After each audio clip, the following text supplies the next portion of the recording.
Le passage d'aujourd'hui est Marc 15, versets 33 à 41. Lisons ensemble. La 6e heure étant venue, il y eut des ténèbres sur toute la terre, jusqu'à la 9e heure. Et à la 9e heure, Jésus s'écria d'une voix forte, « Éloi, Éloi, lama sabachthani » ce qui signifie « Mon Dieu, pourquoi m'as-tu abandonné ?» Quelques-uns de ceux qui étaient là, l'ayant entendu, dirent « Voici, il appelle Élie ». Et l'un d'eux courut remplir une éponge de vinaigre, et, l'ayant fixé à un roseau, il lui donna à boire, en disant « Laissez, voyons si Élie viendra le descendre. » Mais Jésus, ayant poussé un grand cri, expira. Le voile du temple se déchira en deux, depuis le haut jusqu'en bas. Le centenier, qui était en face de Jésus, voyant qu'il avait expiré de la sorte, dit « Assurément, cet homme était fils de Dieu. » Il y avait aussi des femmes qui regardèrent de loin. Parmi elles était Marie de Magdala, Marie, mère de Jacques le mineur et de Josès, et Salomé, qui le suivait et le servait lorsqu'il était en Galilée, et plusieurs autres qui étaient en montées avec lui à Jérusalem. Amen. Aujourd'hui, c'est le jeudi saint, le jour où Jésus a eu la scène avec ses disciples bien-aimés. Et demain, c'est le vendredi saint, le jour où Jésus a été arrêté et est mort sur la croix. Le passage de l'évangile de Marc que nous avons lu ensemble aujourd'hui relate la scène où Jésus, cloué sur la croix, prononce ses dernières paroles et rend l'esprit. En ce jeudi saint, en regardant Jésus qui a enduré sa passion finale sur la croix, j'espère que nous pourrons méditer plus profondément sur la croix de Jésus. Le verset 33 témoigne que lorsque Jésus a été crucifié, il y eut des ténèbres sur toute la terre, de la 6e à la 9e heure. De la 6e à la 9e heure, cela correspond aujourd'hui à la période allant de midi à 15 heures. C'est le moment où le soleil devrait briller le plus fort. Pourtant, à cette heure précise, les ténèbres ont envahi toute la terre. Le fait que les ténèbres aient couvert toute la terre pendant les 3 heures où Jésus était sur la croix peut être vu, dans le contexte des livres prophétiques de l'Ancien Testament, comme un symbole du jugement eschatologique que Dieu accomplirait sur toute la terre. Si vous regardez plusieurs passages de l'Ancien Testament, vous verrez que le jour du jugement de Dieu est souvent décrit comme un jour sombre, un jour de ténèbres.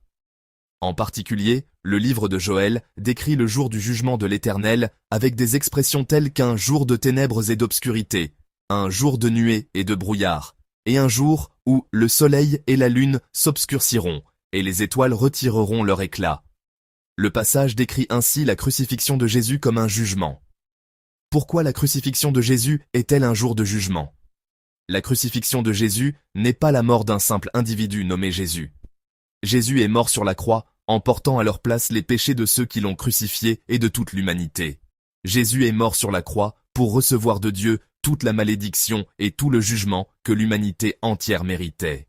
Ainsi, à cette heure, Dieu infligeait à son Fils Jésus le jugement qui aurait dû s'abattre sur toute l'humanité. Combien le cœur de Dieu le Père a-t-il dû être douloureux et affligé en infligeant ce jugement à son Fils bien-aimé, Jésus. Le plus grand des jugements est le jugement de l'abandon. Dieu a exercé son jugement en abandonnant son Fils bien-aimé, Jésus, sur la croix. Dieu et son Fils Jésus, qui avaient communié dans un amour parfait et ininterrompu depuis avant la création du monde, non, depuis l'éternité, étaient en train d'être séparés. Jésus étant abandonné par Dieu pour porter le jugement de toute l'humanité. Le verset 34 du passage rapporte le cri déchirant et l'exclamation de Jésus abandonné par Dieu. Et à la 9e heure, Jésus s'écria d'une voix forte, « Éloi, Éloi, lama sabachthani » ce qui signifie « Mon Dieu, pourquoi m'as-tu abandonné ?» Ce cri signifie que la douleur physique que Jésus a subie sur la croix était immense. Mais ce n'est pas un cri poussé uniquement à cause de la souffrance physique. C'était un cri déchirant, une clameur poussée au milieu de la douleur d'être spirituellement coupé de Dieu. D'habitude, lorsque Jésus s'adressait à Dieu, il utilisait toujours le titre « Père, Père ». Mais dans le passage d'aujourd'hui, il n'utilise pas le mot « Père », mais s'écrie « Mon Dieu, mon Dieu ».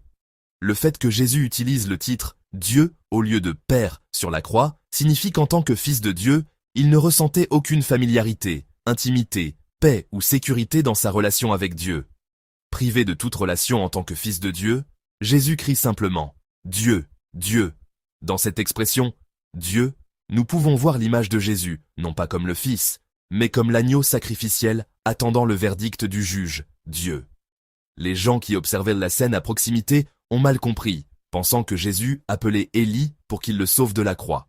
C'est pourquoi l'un d'eux a fait semblant de lui montrer de la bienveillance en lui donnant à boire du vinaigre sur une éponge. Cependant, ce n'était pas un acte de bonté envers Jésus, mais un acte de moquerie, comme pour dire « Laissez, voyons si Élie viendra le descendre ».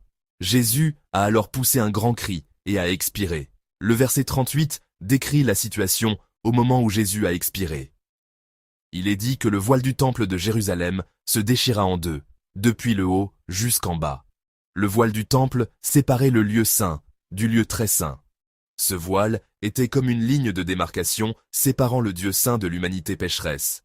Par conséquent, personne, à l'exception du souverain sacrificateur, ne pouvait entrer dans le lieu très saint, derrière le voile. Mais à la mort de Jésus, le voile se déchira de haut en bas. Le fait que le voile se soit déchiré de haut en bas signifie que cet événement n'était absolument pas l'œuvre de l'homme, mais l'œuvre de Dieu. Si l'on estime la taille du voile, on peut voir qu'il était très grand, d'environ 18 mètres de long et 9 mètres de large. Si un homme avait tenté de le déchirer artificiellement, il l'aurait probablement fait de bas en haut. En un mot, cela signifie que Dieu lui-même a déchiré ce voile. Cela signifie qu'en déchirant la barrière qui séparait Dieu et l'homme, un nouveau chemin a été ouvert pour que l'homme puisse s'approcher de Dieu. Désormais, les sacrifices et les rituels du temple ne sont plus nécessaires. Par Jésus-Christ, le véritable temple, quiconque peut maintenant s'approcher de Dieu. Cette parole nous fait réfléchir au sacrifice immense que notre salut a exigé de Jésus. Le Seigneur a offert sa vie unique sur la croix pour nous donner la vie. Il a enduré des souffrances et des tourments indescriptibles avant de rendre l'esprit. Nous devons réfléchir à la manière dont la noble souffrance de Jésus et sa mort sur la croix brillent dans notre vie quotidienne et à l'ampleur de leur influence. Dans quelle mesure la souffrance, le sacrifice et l'amour que Jésus a montré sur la croix sont-ils présents dans votre vie?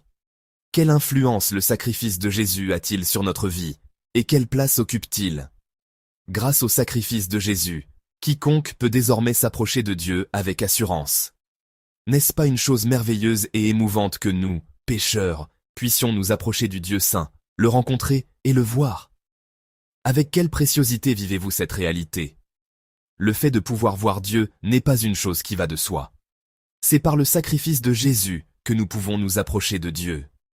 Nous pouvons désormais, en tout temps et en tout lieu, nous approcher de Dieu, nous réjouir librement dans ses bras, le louer, l'adorer et jouir d'une véritable communion et d'une véritable relation avec lui. Le centenier qui observait la scène a dit, en voyant Jésus expirer ainsi, « Assurément, cet homme était fils de Dieu. » En vérité, sur la croix, Jésus ne pouvait pas confesser Dieu comme son Père. La douleur et l'angoisse d'être abandonné par le Père étaient si grandes qu'il ne pouvait ressentir aucune familiarité ou amour en tant que fils. Il a été véritablement, complètement et totalement abandonné. Dans notre vie de foi, il nous arrive souvent de nous sentir abandonnés de Dieu, d'avoir l'impression que Dieu n'écoute pas nos prières.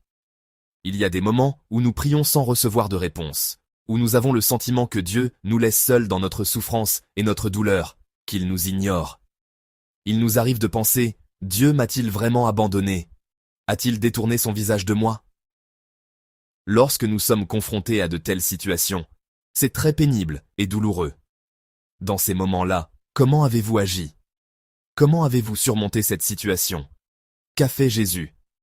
Comment a-t-il accepté la situation de souffrance et d'abandon de la part de Dieu? Jésus a obéi à la volonté du Père jusqu'à la fin. Même si le Père l'avait abandonné, il a continué à croire en Dieu le Père et à porter la croix en obéissant à sa volonté jusqu'au bout. C'est en voyant cette scène que le centenier a dit « Assurément, cet homme était fils de Dieu ». Cette confession peut être la confession personnelle d'un païen, un centenier romain, mais elle peut aussi être vue comme une déclaration que Dieu proclame au monde par ses lèvres.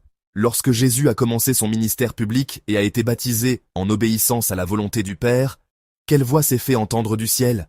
On a entendu une voix dire « Celui-ci est mon Fils bien-aimé, en qui j'ai mis toute mon affection. » De la même manière, Dieu proclame au monde, à l'égard de Jésus qui a obéi à la volonté du Père jusqu'à la fin, « Celui-ci est mon Fils bien-aimé, le Fils de Dieu. » Nous aussi, nous vivons en confessant être des fils et des filles de Dieu. des enfants de Dieu. Cependant, on ne devient pas enfant de Dieu simplement parce qu'on le désire. Quiconque obéit à la volonté de Dieu et agit selon sa volonté devient un frère, une sœur, un enfant de Dieu. Dans Matthieu chapitre 3, Jean-Baptiste dit aux chefs religieux « Et ne prétendez pas dire en vous-même, nous avons Abraham pour père, car je vous déclare que de ces pierres-ci, Dieu peut susciter des enfants à Abraham. » Cela signifie que ceux qui se vantent d'être le peuple élu de Dieu mais n'obéissent pas à sa parole ne sont pas des enfants de Dieu. Cela signifie que quiconque se repent et porte des fruits dignes d'obéissance peut devenir un descendant d'Abraham et un enfant de Dieu.